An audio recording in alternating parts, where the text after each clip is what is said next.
This is going to look very much like a Rode advert, which I assure you it's not.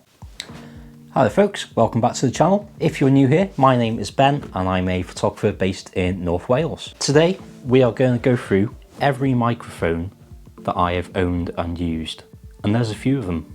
So towards the end of this video I will be doing a audio comparison between most of these microphones. So if you wanted to just skip forward to the comparison, I'll leave a timestamp in the comments down below. You can just click on that and it'll take you straight to the comparison. I thought I'd make this video while I still can. I have just sold the VideoMic Go on eBay today. This is getting posted off to the new owner first thing tomorrow morning. So I thought I'd make this comparison while I can. Starting right at the beginning, this is my Lumix TZ90. This is the first camera of any decent quality that I bought specifically for video on this channel. It's just a little compact camera and there is no microphone jack input, so you rely entirely on the built-in microphones. Unfortunately, this isn't great when it comes to windy weather, which I found myself in quite a lot while I was using this camera. So in an aim to try and combat that, I bought these Rycote sticky wind mufflers. These cost about £15 on Amazon. You get a load of these 3M adhesive tabs which have a hole in the middle. So you just stick those to your camera body with the hole where the microphone is, and then on the other side you stick one of these little bits of furry fabric. It's a very simple thing in principle, but you'd be surprised how much of a difference it can make. So not an actual microphone, but that was my first attempt at trying to improve the audio quality here on this channel. Next up, this is the first external microphone that I bought for a camera.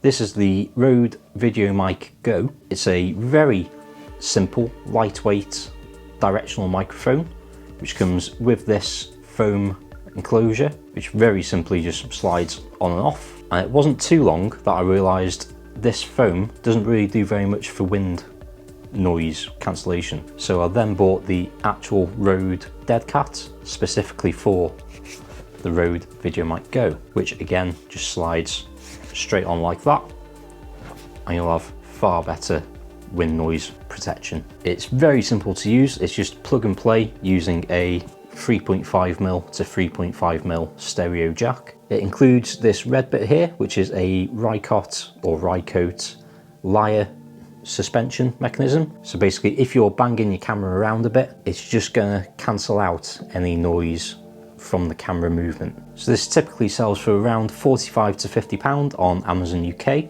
and then the separate wind muff is around £17 to £20. A bit expensive. The next microphone that I bought is again a Rode microphone.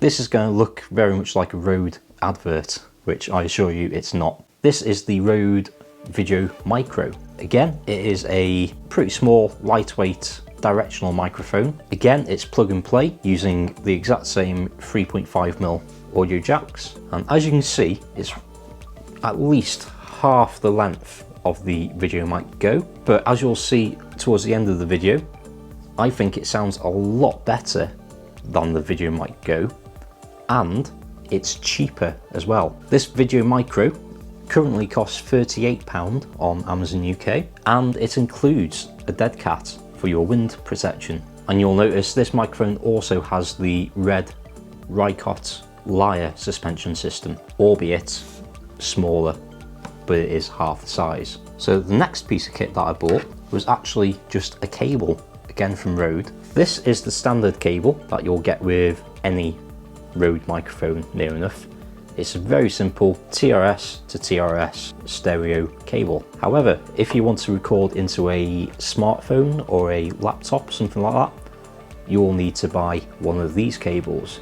This is a TRS to TRRS. Very simple difference is that you'll see side by side, the grey tip, the TRRS, has an extra line on it, which basically just makes it compatible with smartphone and computer audio inlets. And I think that cable by itself, when I bought it, was about £12 to £15. So a little bit pricey, but I use it nearly every video on this channel now. So the next microphone that I bought was actually this Tonor lavalier mic. It's about as simple as you can get. It cost me about £5 or £6 on Amazon UK. There's a good bit of length to the cable. It's probably about 120, 130 centimeters. And this one is a TRRS connector, which means you can plug it straight into a smartphone as long as your smartphone has an audio jack. In my case, my normal phone is a Google Pixel 2, which does not have an audio jack. But luckily, I still have my old iPhone SE, and if you go into the App Store, search for Rode Reporter. Rode actually have their own audio recorder in which you can change your settings for audio quality and compression and whatnot. Easily start recording, and you can even change your levels and everything as well. So probably one of the best £5 that I've spent in my career so far. Then next on my purchase list, this is the Rode VideoMic Pro Plus. So there's a couple of big jumps up with this microphone compared to these other plug and play microphones. This one is not plug and play. This is battery powered. You do get a rechargeable battery with the microphone, which charges via micro USB. To be fair, I have never had this run out of power. I've shot 2 weddings in a row without charging it in between. It's been absolutely fine, partly because it has a smart power system where once it's plugged in, it'll switch itself on and off as soon as it gets a signal when the camera is switched on and off. I've never owned a battery powered microphone which I've had to physically switch on every time, but I can imagine that I would forget to switch it on at some point. So I'm very happy in the fact that this switches on with the camera. This microphone also has different controls on the back of the microphone. So you have a 3-way gain control, you have a high pass filter, a high frequency boost, as well as a safety channel if you enable it. What this means is that, say if you have an unexpected peak in your audio, if you have the safety channel enabled, the microphone is also recording a separate mono recording 10 decibels lower than the actual normal recording. So just in case you have those spikes in your audio, if you've got that second quieter recording, you may well be able to get away with it. You can tell that it's physically bigger than the previous 2 external mics. You can take the foam surround off, and there is a separate dead cat as well, which you can attach on there instead, which I'm yet to purchase. I've just not needed it just yet. This microphone again has the lavalier mount, which just gives it that bit of suspension off the camera body. And again, it's a 3.5mm stereo outlet. Then probably the biggest jump you'll see with this microphone is the price. At the moment, this is on sale at £200 on Amazon UK, but I think that's fluctuating quite a bit. I had to pay about £240 for this microphone. It is very nice audio, I have to say, but honestly, more often than not, I'm using the VideoMicro over the VideoMic Pro Plus. And almost finally, I recently picked up the Rode Wireless Go.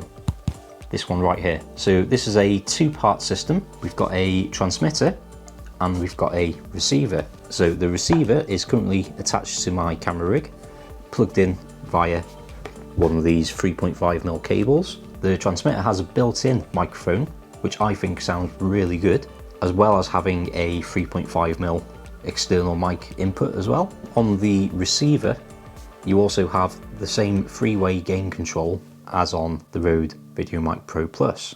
The battery so far has been really good for me. They claim 7 hours from Rode. The range is outstanding.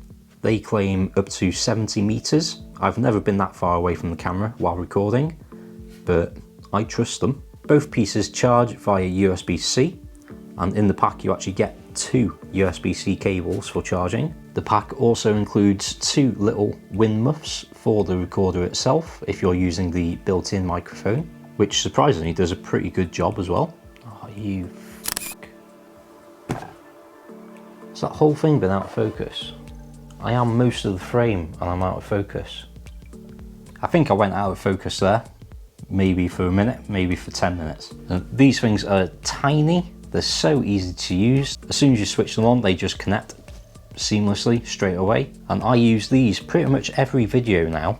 whether it's straight from the microphone built in, or I can plug any of these microphones into it as well and place it anywhere that I want with the receiver still attached to the camera. And since buying this, I have also picked up another lav mic. This one is just a TRRS mic, so this is just the same as the standard 3.5mm jack, whereas this older one is the TRRS, designed just for smartphones. This is a little bit big, you notice it, don't you? So if I'm doing any interviews or anything like that, I can just use this lav mic instead and still get nice clean audio. These do cost £140, which, considering how small they are, you might think that's a bit much, but in my mind, considering how small they are, that's a very good price. Most audio transmitter and receiver units that you'll see are more towards the size of this camera. So this is a very handy size unit to have, and for £140 I am very happy with it so far. Okay, so comparison time. I'm just going to read a sentence, the same sentence, using each of these microphones. I'm not going to edit the audio at all. I'll usually add a compressor onto there and just adjust the volume. In this space I generally don't need to do much more than that, but I'm just going to give it to you raw out to camera, try and get them roughly to the same level, and then see what you think. Check, check, testing, testing. Hi folks, welcome back to the channel. If you're new here, my name is Ben. Check, check, testing, testing. Hi folks, welcome back to the channel. If you're new here, my name is Ben. Check, check, testing, testing. Hi folks, welcome back to the channel. If you're new here, my name is Ben. Check, check, testing, testing. Hi folks, welcome back to the channel. If you're new here, my name is Ben. Check, check, testing, testing. Hi folks, welcome back to the channel. If you're new here, my name is Ben. Check, check, testing, testing. Hi folks, welcome back to the channel. If you're new here, my name is Ben. Check, check, testing, testing. Hi folks, welcome back to the channel. If you're new here, my name is Ben.